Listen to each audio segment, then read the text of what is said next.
আলহামদুলিল্লাহ ভিউয়ার্স, অবশেষে সেই হৃদয় বাংলার কাঙ্ক্ষিত ড্রোনটি পাওয়া গেছে। তো এটা আসলে কিভাবে পাওয়া গেল সেই গল্পটাই শুনবো, আর কোথা থেকে পাওয়া গেল। তবে তার আগে বলছি, আমি মূলত হচ্ছে এই ড্রোনটা মোটরসাইকেলে রাখছিলাম, কিন্তু কার বাইকে রাখছি এটা আমার খেয়াল ছিল না। আমার বাইক এবং পাশে আরেকটা বাইক ছিল। মূলত আমার বাইকে না রেখে আমি আরেকটা বাইকের উপরে রেখে দিয়েছিলাম।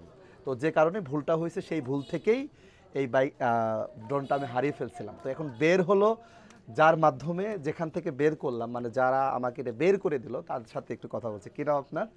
মোহাম্মদ মিস্টার আলম। আচ্ছা, মিস্টার আলম, কি করেন আপনি? লেখাপড়া করি।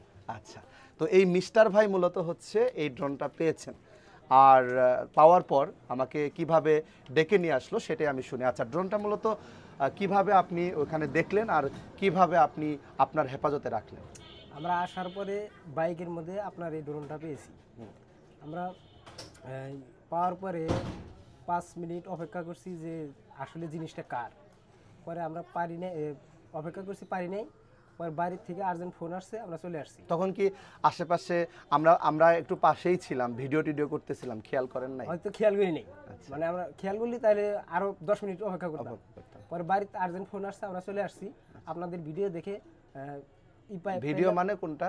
মানে যে ভিডিও যে সার্চ। আচ্ছা আচ্ছা, মানে আমরা যে ড্রোন হারানোর পরে যে ভিডিও যে দুঃখ ভরা ক্লান্ত একটা পোস্ট দিলাম, মানে ভিডিও হারানোর যে একটা পোস্ট দিয়েছিলাম, ওটা দেখলেন আপনি? ওটা দেখে তারপরে আমরা আপনাদের জিনিস আপনাদের কাছে ফেরত দিই। আচ্ছা, ওটা দেখেই ফোন দেওয়া, যোগাযোগ করা।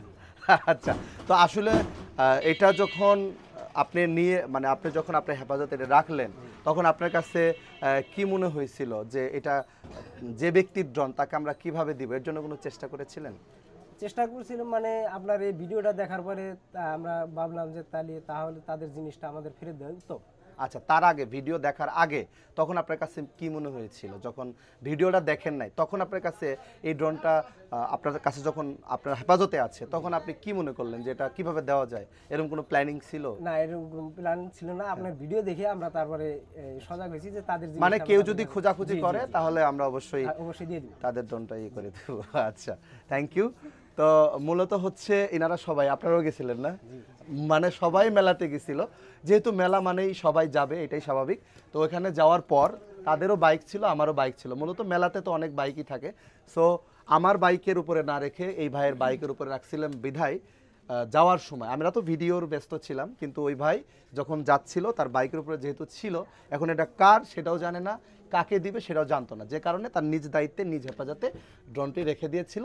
তারপর যখন আমরা এই যে ভিডিও করলাম, আপনারা যে শেয়ার করেছেন, কমেন্টস করেছেন, আপনাদের শেয়ারের মাধ্যমে যখন সবার মধ্যে এটা ভাইরাল জানাজানি হলো, তখন তার চোখে আসলো, তার দৃষ্টিকটে। তারপর আমাকে ওনারা নিজেরাই ফোন দিয়েছে, আমাকে কন্ট্যাক্ট করেছে, করার পর ডেকে নিয়ে এসে তারপর আমার সেই হারানো এটাকে ফিরে দিয়েছে। থ্যাংক ইউ ভেরি মাচ ভাই, চিরকৃতজ্ঞ আপনাদের। ইনিও ছিল না আপনার সাথে, আর গ্রুপ তো আছে। তো এই ছিল অবস্থা, কাহিনী। গাইস, আমি বলতে চাচ্ছি যে আসলে আপনি যদি পরিশ্রমের টাকায় বা হালাল টাকায় আপনি যদি কোনো জিনিস কিনেন, আমার বিশ্বাস যে সেটা কখনো হারাবে না। আর সবচেয়ে বড় কথা, কন্টেন্ট ক্রিয়েটররা কখনোই মানুষের কোনো ধরনের বিপক্ষে কিছু করে না, বরঞ্চ সবার পক্ষে কাজ করে, সবার ভালো লাগাটাকে নিয়ে কাজ করে, যে কারণে তারা আমাদের জিনিসটাকে নিয়েও স্বাচ্ছন্দ্য বোধ করে না এবং অসৎ উদ্দেশ্যেও নিয়ে থাকেন। এটা একটা ভুল ছিল, মিস্টেক ছিল। সো আশা করি এরপর অবশ্যই আপনারা প্রত্যেকটি ইনস্ট্রুমেন্ট ব্যবহারের আগে সতর্কতা অবলম্বন করবেন। ধন্যবাদ সবাইকে, আল্লাহ হাফেজ।